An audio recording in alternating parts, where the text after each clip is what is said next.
Okay, so now we're going to move into the most important area, the best area that people like is the glutes, the hip rotators, and going up the erector muscles alongside your spine. So you take the ball, your hips, it's important to understand your hips control every bit of the pressure. If I roll my hips away, I'm going to stick the ball high up in my glute, where I think the pain may be. As soon as I make contact with the floor, I let go. To increase pressure, I simply move my hips into the ball. Now what's important is I want to maintain contact with the floor with my opposite side, as not to get up on top of the ball. That's too much pressure. If you get too much pressure on the ball, it's completely counterproductive. So we're going to lean into the spot.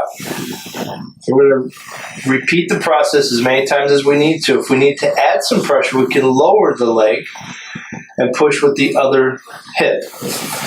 Once we get through that, we work up into the QL muscles, which are the low back muscles. Same thing, hips are rolled away. I don't even feel the ball. As I roll, I increase the pressure right there. I hold it.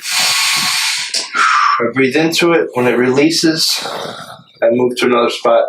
Repeat the process. Some people have too much curve in their low back, and they may not feel this as much. So you're going to bring your leg up, cross over, and then repeat the process like this. It flattens your back and allows you more pressure. If you need more, bring the heel to the edge of the knee, and it flattens it out even more. From there, we just simply move up the spine, stop on the spots that hurt, breathe into the spot, and repeat the process.